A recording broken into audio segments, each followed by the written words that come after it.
Attention, dans cette vidéo, nous allons parler de tests et de design pattern. Donc c'est uniquement pour les vrais développeurs qui savent coder.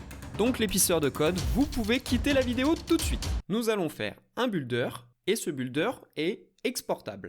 Ici, on va construire une voiture. Pour pouvoir tester ce design pattern, nous allons utiliser la bibliothèque Jest. Pour installer Jest, je vous laisse la marche à suivre. Vous installez Jest dans votre projet et ensuite vous créez une commande pour pouvoir l'exécuter. Ensuite, il vous faut un fichier de test qu'on va appeler builder.test.js. Pourquoi on ajoute .test au nom de notre fichier? C'est pour que Jest puisse trouver ce fichier et l'exécuter. Avant d'aller plus loin, on se pose la question du nombre de tests qu'on a besoin. Ici, on a 3 méthodes et un constructeur. Donc ça veut dire au minimum 4 tests. Retournons dans notre fichier de test.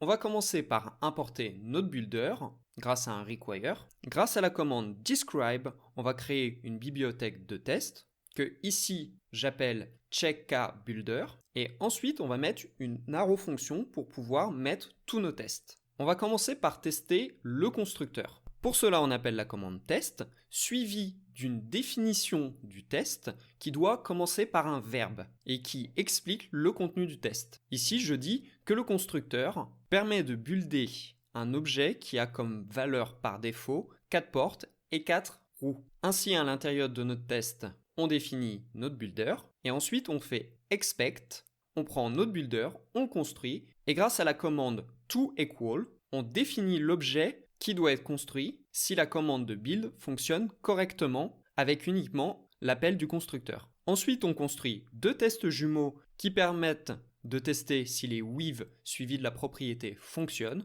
Donc on définit par exemple un nombre de roues, ici 8, suivi d'une nouvelle instance de notre constructeur. Et à l'intérieur de notre test, on va faire notre constructeur, on va appliquer le nouveau nombre de roues, ici 8, on va construire et on va prendre la propriété wheels renvoyée par build. Et normalement, le nombre qui doit s'afficher est le même que la constante wheels, ici 8. On fait de même avec doors, vous pouvez voir que c'est le même code. Et enfin, je fais un dernier test qui permet de vérifier que si on modifie toutes les propriétés, on obtient bien l'objet attendu. Concrètement, on définit toutes les propriétés de l'objet, on construit une nouvelle instance du builder et ensuite on va essayer de le construire en modifiant toutes les propriétés avec les with qui vont bien et ensuite on va le comparer à l'objet attendu. Une fois qu'on en est là, on n'a plus qu'à lancer notre test en faisant npm run test. Normalement, si vous avez du vert, c'est que ça s'est bien passé. Si vous avez du rouge, c'est que vous vous êtes trompé quelque part ou que votre code a un bug.